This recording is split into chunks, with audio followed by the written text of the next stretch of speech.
أعوذ بالله من الشيطان الرجيم. بسم الله الرحمن الرحيم. إن المنافقين يخادعون الله وهو خادعهم وإذا قاموا إلى الصلاة قاموا كسالى يراءون الناس ولا يذكرون الله إلا قليلا مذبذبين بين ذلك لا إله هؤلاء ولا إله هؤلاء ومن يضلل الله فلن تجد له سبيلا. يا أيها الذين آمنوا لا تتخذوا الكافرين أولياء من دون المؤمنين أتريدون أن تجعلوا لله عليكم سلطانا مبينا. إن المنافقين في الدرك الأسفل من النار ولن تجد لهم نصيرا إلا الذين تابوا وأصلحوا واعتصموا بالله وأخلصوا دينهم لله فأولئك مع المؤمنين وسوف يؤتي الله المؤمنين أجرا عظيما. ما يفعل الله بعذابكم إن شكرتم وآمنتم وكان الله شاکرا علیما.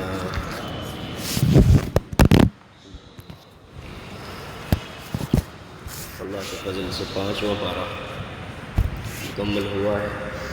یہ اللہ کا کرم ہے، اس کا فضل ہے. قرآن کریم کے جو 6 پڑاؤ ہیں اس میں سے پہلا پڑاؤ مکمل ہوا. ان المنافقین یخادعون اللہ، یقیناً منافقین اللہ کو دھوکہ دیتے ہیں. وَهُوَ خَادِعُهُمْ، حالانکہ حقیقت میں اللہ خود ہی ان کے ساتھ دھوکے کا بدلہ دینے والا. وَإِذَا قَامُوا إِلَى الصَّلَاةِ، اور جب منافقین نماز کے لیے کھڑے ہوتے ہیں، قاموا کسالى، تو بڑی سستی کے ساتھ کھڑے ہوتے ہیں. یراؤون الناس، لوگوں کے دکھلاوے کے لیے.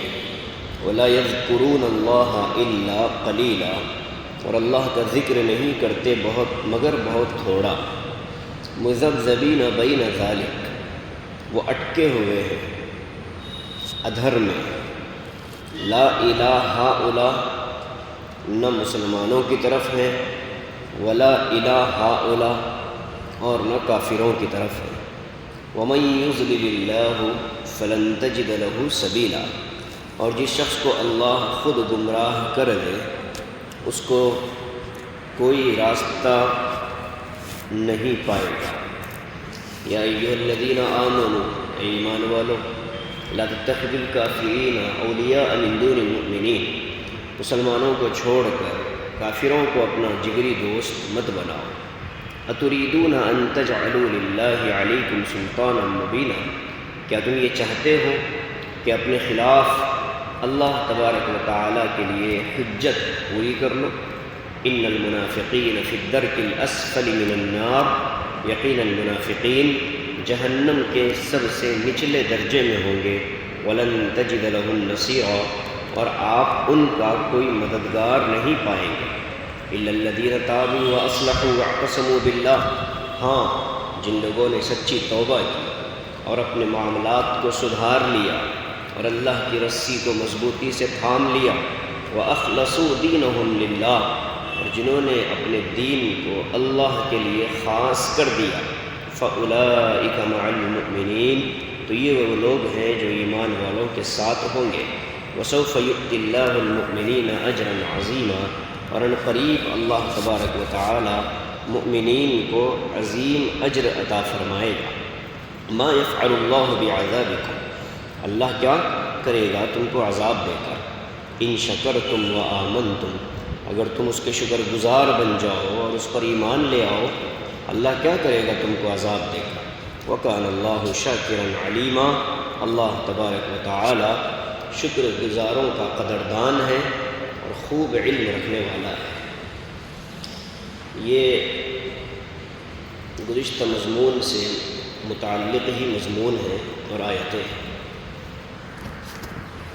گزشتہ مضمون میں، گزشتہ آیتوں میں ہم نے پڑھا تھا، سنا تھا کہ منافقین کی کچھ عادتیں ہیں جو انتہائی بری تھیں۔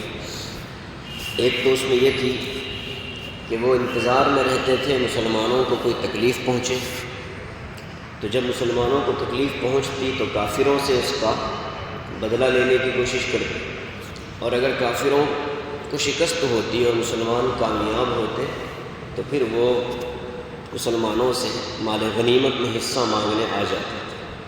تو یہ شروع ہی سے ان لوگوں کی عادت رہی ہے کہ وہ مسلمانوں کو نقصان پہنچانے، اور خاص طور سے مدینہ طیبہ میں آنے کے بعد یہ منافقین کا، چونکہ یہودیوں کے ساتھ بہت زیادہ اٹھنا بیٹھنا تھا، تو جتنی سازشیں یہودی کیا کرتے تھے اللہ کے نبی علیہ الصلاۃ والسلام کے خلاف، منافقین ان تمام سازشوں میں برابر کے شریک ہوا کرتے تھے۔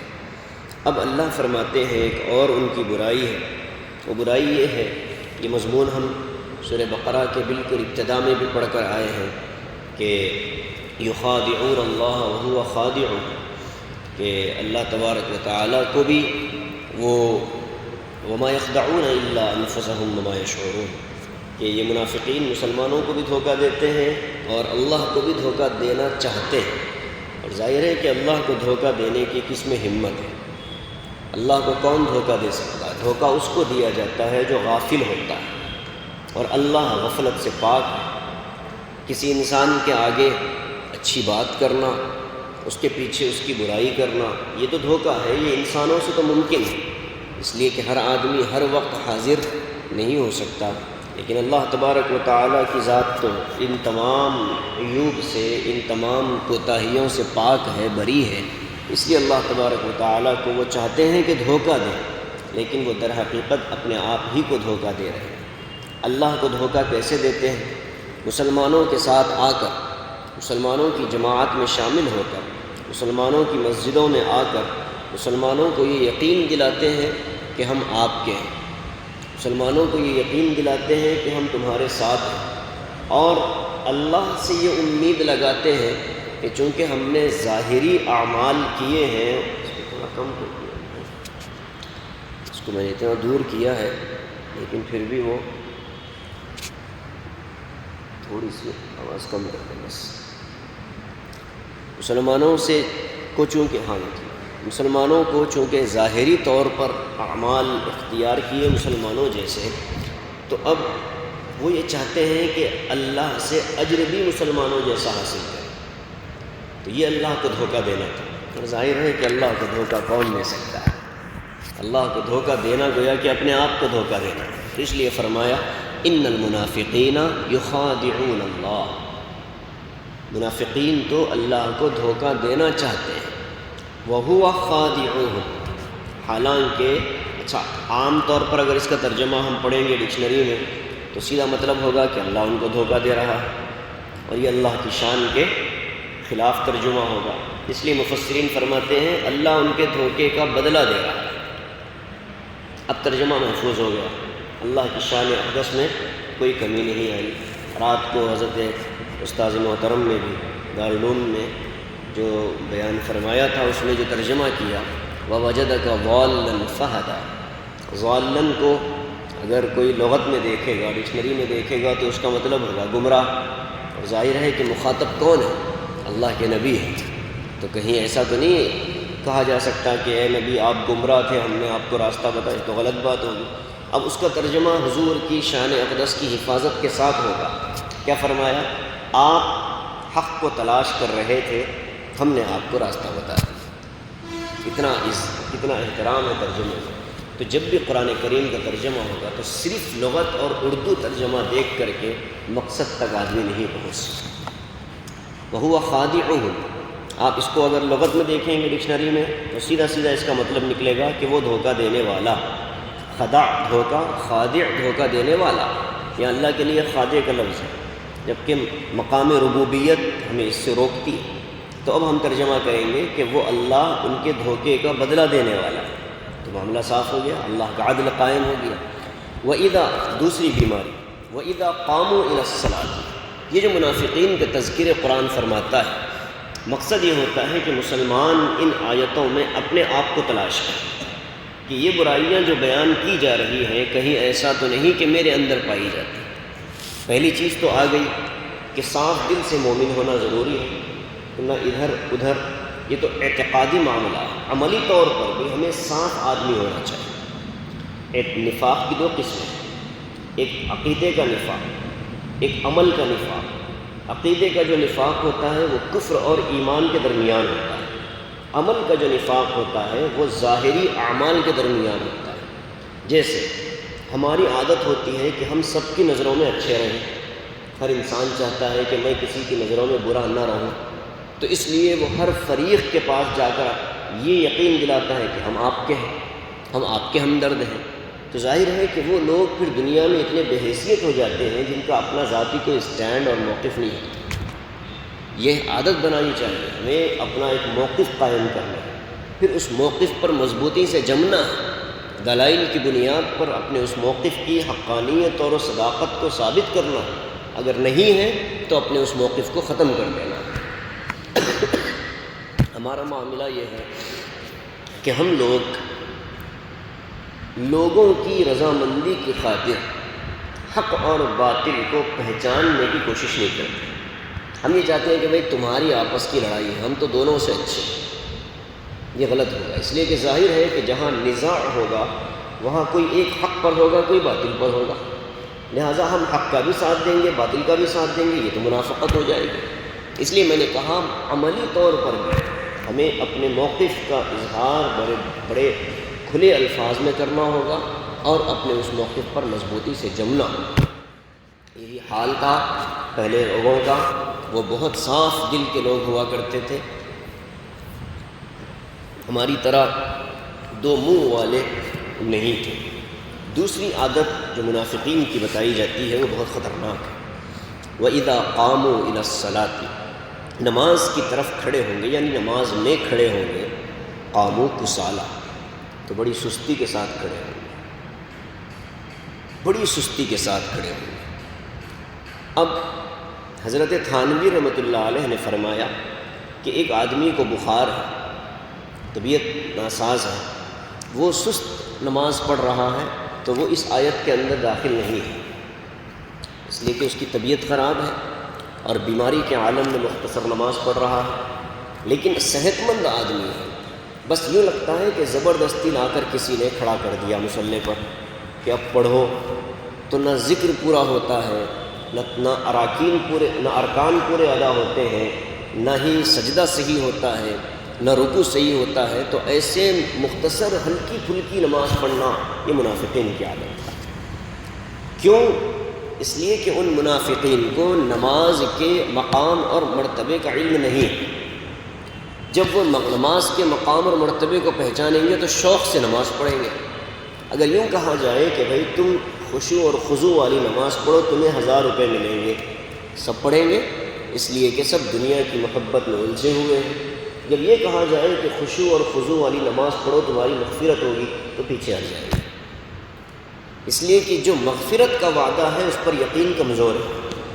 تو اس لیے سستی والی نماز یہ بڑے خطرناک معاملہ ہے۔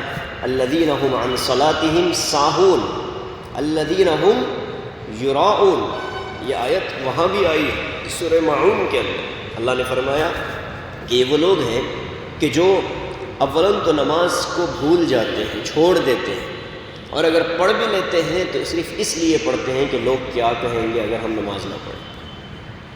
بھئی اگر ہم نماز نہ پڑھیں تو لوگ کیا کہیں گے؟ بھئی نماز کا وقت ہو گیا، آپ باہر گھوم رہے ہو۔ تو بس ان لوگوں کے ڈر کی وجہ سے، لوگوں کے کہنے کی وجہ سے نماز پڑھتے ہیں، اور یہ منافقین کی علامت ہے۔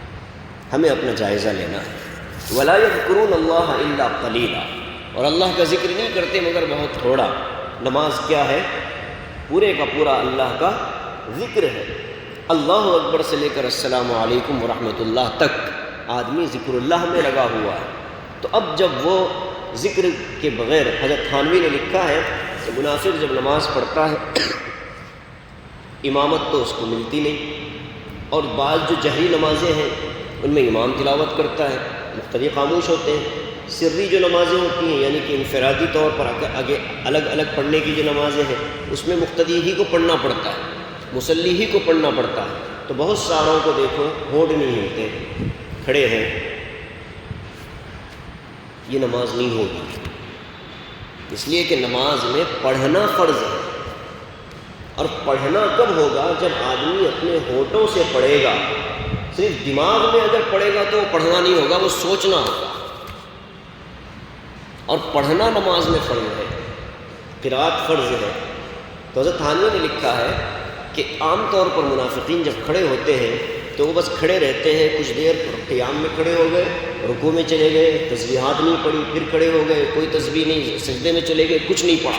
تو وَلَا يَذْكُرُونَ اللَّهَ إِلَّا قَلِيلًا، وہ نہیں اللہ کا ذکر کرتے مگر بہت تھوڑا۔ وہ تھوڑا کیا ہے؟ تکبیرات انتقال ہے، اللہ اکبر، اللہ اکبر، سمع اللہ لمن حمدہ، بس یہی کرتے ہیں، نماز میں قرآن نہیں پڑھتے۔ مذبذبین بین ذالک، دیکھیے تھوڑا سا طبیعت میں بحالی نہیں ہے، میری بشاشت نہیں ہے، اس لیے میں کھل کر نہیں بات کر پا رہا ہوں، زیادہ زبان زور ڈالوں گا تو کھانسی کا اندیشہ ہے۔ مذبذبین بین ذالک، مقرر زور سے بولے گا تو لوگ جاگتے ہیں، مقرر آہستہ بولے گا تو لوگ سو جاتے ہیں۔ کیا امیر بھائی، کیا خیال ہے؟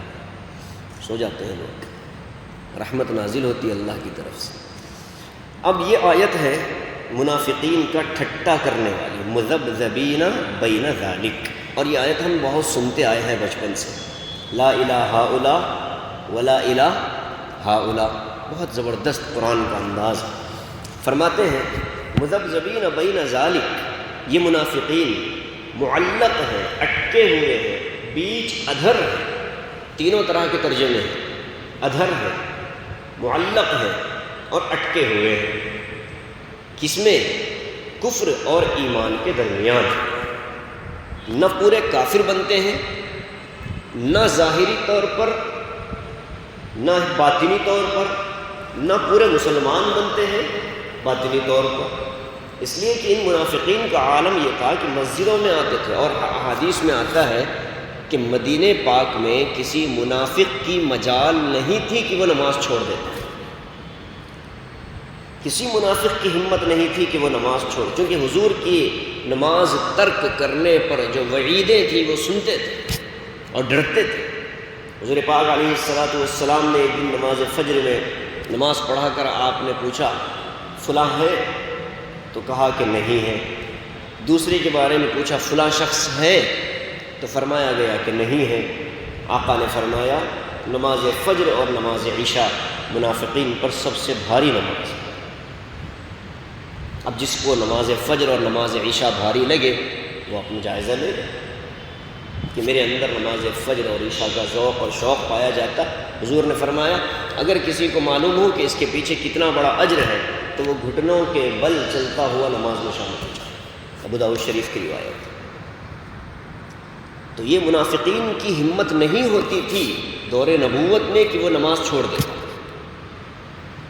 اور ایک حدیث میں حضور نے فرمایا منافقین انتظار میں بیٹھے رہتے ہیں نماز کا وقت ختم ہونے کے، جیسے ہی کچھ لمحے باقی رہتے ہیں اٹھ کر کے کچھ جلدی سے لپٹ جھپٹ نماز پڑھ کے ختم کر دیتے ہیں۔ یہ بھی منافقین کی عادت اور علامت ہے۔ فرمایا مذبذبین بین ذالک، نہ پورے ادھر ہے نہ پورے ادھر ہے۔ ہاں بھائی اگر پورے کافر بن جاتے تو ان کا عذاب منافقین سے تو کم تھا کم از کم، اگر پورے مومن بن جاتے تو جنت ملنے والی تھی۔ لا الہ ہؤلاء ولا الہ ہؤلاء، نہ مومنوں کے ساتھ ہے نہ کافروں کے ساتھ۔ اور یہ بات بڑی پتے کی ہے کہ جو آدمی ڈیول فیس کا ہوتا ہے، دو چہروں والا ہوتا ہے، اس انسان کی دونوں فریقوں کی نظروں میں کوئی اہمیت نہیں رہتی۔ صحیح کہا نا میں نے؟ جانتا ہے یہ فریق بھی جانتا ہے کہ یہ میرے پاس آ کر میری سناتا ہے اور اس کے پاس جا کر اس کی سناتا ہے، اور وہ فریق بھی یہی بات جانتا ہے۔ تو جو درمیان والا آدمی ہوتا ہے جو دونوں کی طرف خوش گمانی اپنے ساتھ رکھنا چاہتا ہے وہ کبھی معزز ہو نہیں سکتا، وہ کبھی عزت والا ہو نہیں سکتا۔ وَمَن يُضْلِلِ اللَّهُ فَلَن تَجِدَ لَهُ سَبِيلًا، اور جس کو اللہ گمراہ کر دے۔ غیر مسلموں کو اس آیت پر بڑا اعتراض ہے۔ وہ یہ سوال کرتے ہیں کہ اللہ اگر خود ہی گمراہ کرے تو پھر سزا کیوں دیتا ہے؟ سوال معقول ہے۔ اللہ اگر خود ہی گمراہ کرے تو پھر سزا کیوں دیتا ہے؟ یہ تو اس کے عدل کے تقاضے کے خلاف ہے، اس کے انصاف کے تقاضے کے خلاف۔ ظاہر ہے کہ جب یہ سوال ہمارے کم پڑھے لکھے نوجوانوں کے سامنے آئے گا تو وہ بھی چکرا جائیں گے، وہ بھی سوچیں گے کہ واقعتاً بات صحیح ہے، اللہ نے خود ہی گمراہ کیا ہے۔ تو پھر میں نے اس سوال کا 20 مرتبہ یہاں جواب دیا، کسی کو یاد ہے؟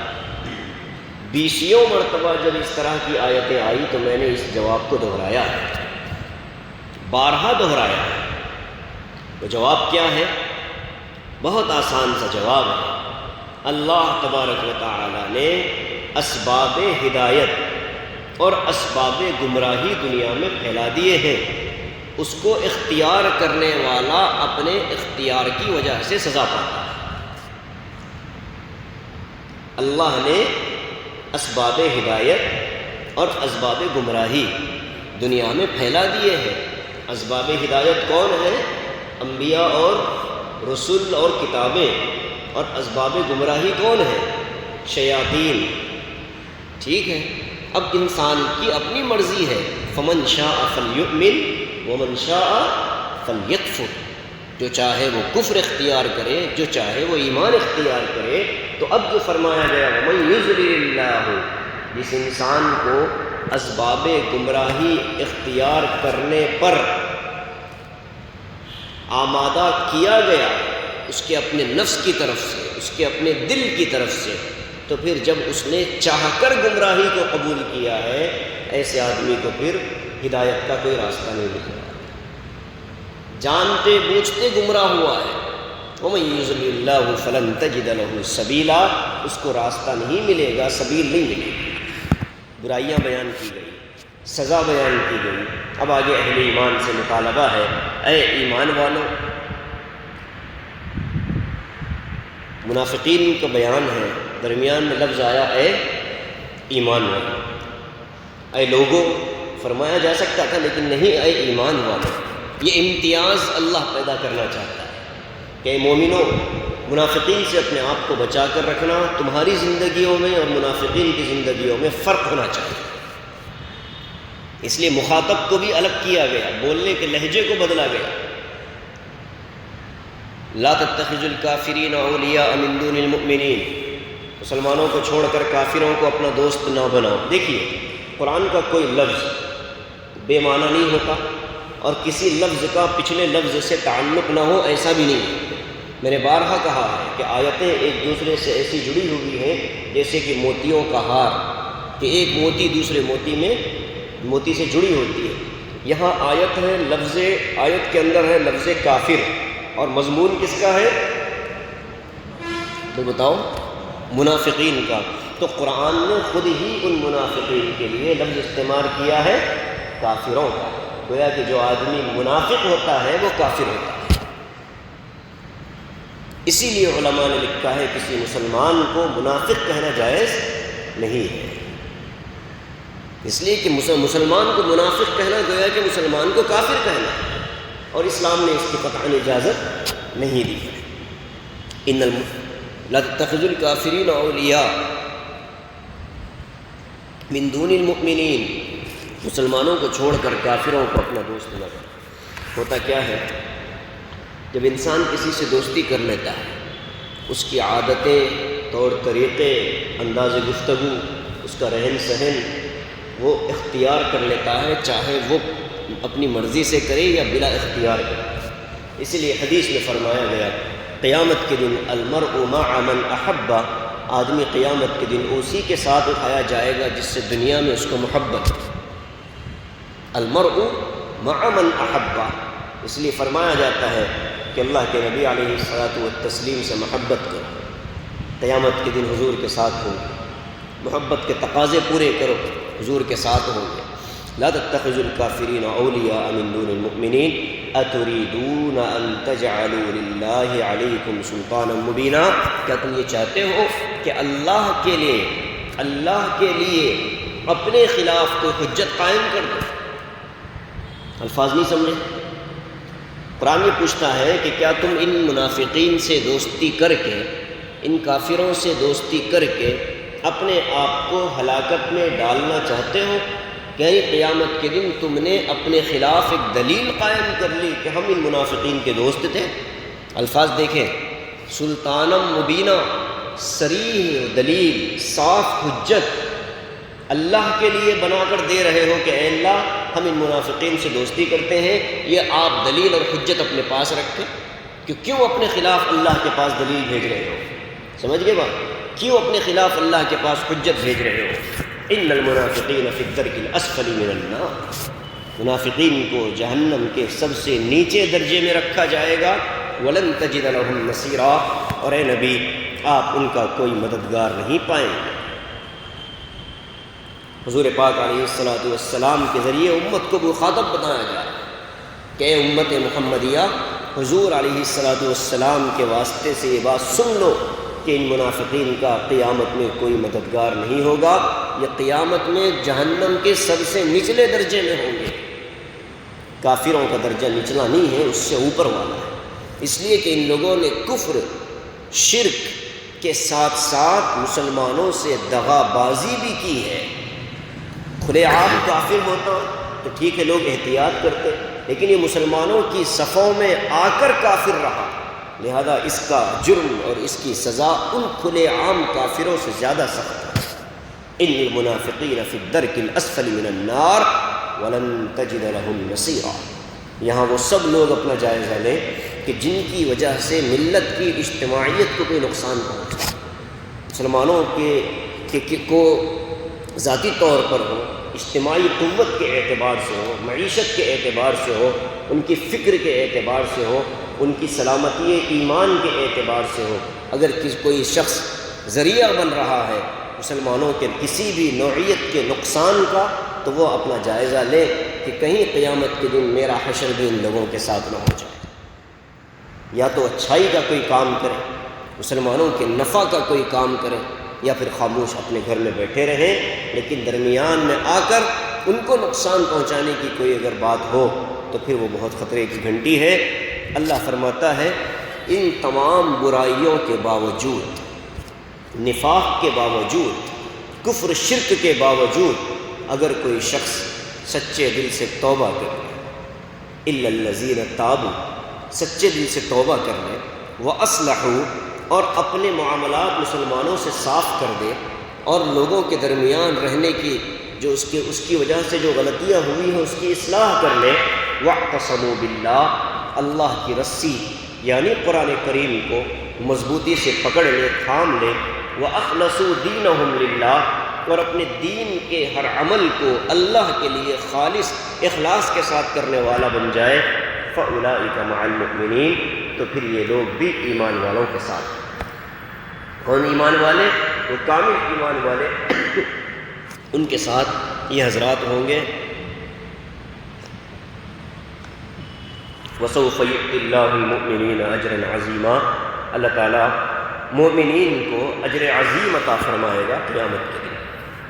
اب آگے اللہ فرماتا ہے مَا يَفْعَلُ اللَّهُ بِعَذَابِكُمْ إِن شَكَرْتُمْ وَآمَنْتُمْ، تم کو کیا لگتا ہے اللہ تعالیٰ بغیر کسی، اللہ کو کوئی شوق ہے تم کو عذاب دینے کا؟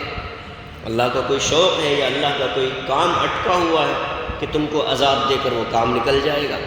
نہیں، اگر تم شکر گزار بندے بن جاؤ، ایمان والے بندے بن جاؤ، تو پھر اللہ کی بھی کوئی مرضی نہیں کہ وہ تم کو عذاب دے۔